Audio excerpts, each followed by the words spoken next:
Press freedom is a pillar of democracy but has been declined in several EU countries. To address this, the bloc has introduced the Media Freedom Act, which applies to the countries since August. Some governments are resisting the first ever EU regulation related to the press. EU Decoded looks into it. The new rules aim to protect the editorial independence of journalists as well as their sources, including against the use of spyware. There are also provisions to ensure the independence of public service media from state interference and to enhance transparency of media ownership. The regulation includes guidelines to protect against the unjustified removal of online content produced by media outlets. This applies to major platforms such as Google, YouTube, and social media apps. The European Parliament broadly supported the law approved last year, and some governments have begun adopting their national laws. But recently, members of that parliament warned that some countries are resisting its implementation. Let's hear what Europeans think about greater press protection. Hát a legfontosabb, ami létezik, mert szólásszabadság nélkül nem létezik semmi, de minden őszinte kéne legyen, nem hazugság, nem átverés. Szerintem a legfontosabb, anélkül nincsen demokrácia és nincsen semmi. Hát ha már politikai nyomástól kell védeni, az már nem demokrácia, egyrészt. És szerintem az újságírók, ha ügyesek, akkor nem kell őket védeni. Ta rola jest zastępowana przez social media, które nie zawsze mają swój poziom rzetelności w tej funkcji. Absolutnie uważam, że są pod presją polityczną i absolutnie uważam, że praca dziennikarza w tych czasach jest niestety w jakiś sposób niebezpieczna. Euronews reporter Sándor Zsíros will help us better understand this legislation.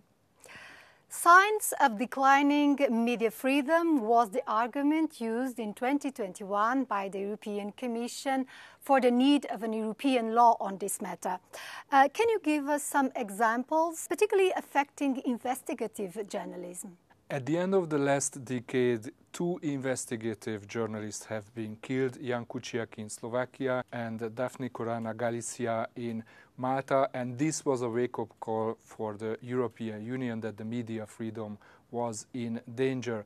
But this was only the tip of the iceberg, because the Commission saw that media freedom is declining in almost all of the member states because of political pressure, because of business interests, and because of spyware being used against journalists. Let's talk about those cases of spyware against journalists.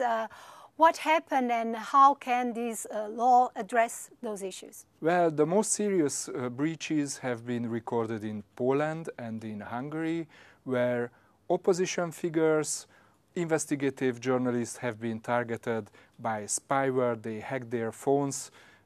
And this was clearly for political reasons. There have been cases also in Greece and in Spain, but those cases have not been a systemic risk against the opposition and against journalists.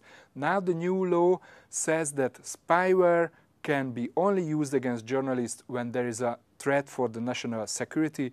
Otherwise, this is forbidden. In a recent debate in the European Parliament about this law, 3 hard-right political groups said, and I quote, "This is a censorship tool used by Brussels to silence divergent voices." Which countries are more likely to resist the implementation of the law? Well, we surely see a problem in Hungary, where we have a very hard-right government who is heavily influencing media and distorting the media market. What might change is also depends on, how each and every member state applies this law and how the European Commission will put pressure on the member states to really take this law seriously. The 2025 Rule of Law report from the European Commission warns of deteriorating conditions for journalists in several countries, smear campaigns by politicians, and growing risks from highly concentrated media ownership. Going into details, the Commission highlights concerns about journalists' safety in Bulgaria and Malta. The report points out that political pressure, including the distribution of state advertising, is a serious concern in Hungary and Romania. Media ownership lacks transparency, chiefly in Bulgaria, Czechia, Netherlands, Cyprus, and Spain. The report cites issues with independent regulation in Hungary, Greece, and Poland. Our guest is Julie Marjacek, head of Brussels office of Reporters Without Borders. Should the European Commission open infringement proceedings that could even lead to sanctions against member states that resist implementing this new law? Member states have had more than a year to update their national laws, but most of them haven't yet done it. So yes, I think it is time for the Commission to show its determination and, if necessary, to initiate proceeding against the most recalcitrant government. It's a test of credibility. Social media and the use of generative artificial intelligence, including in posts by political and business actors themselves, are increasingly defining the way people get news. So, isn't this law weak in addressing the problem of misinformation through those channels? There is one article in the MFA which supplements the Digital Services Act, but this doesn't solve the main problem, which is how social networks and their algorithm work by promoting polarizing, divisive, shocking content, amplifying disinformation, and marginalizing reliable media content. Concentration of media ownership in a few big corporations is increasing. What are the main risks of that, and does this law address those risks? The EMFA introduces a new way to look at mergers. The assessment of mergers will have to take into account a number of criteria, such as the expected effect on pluralism and the party's interest in other media sectors, the economic viability, and the party's commitments to editorial independence.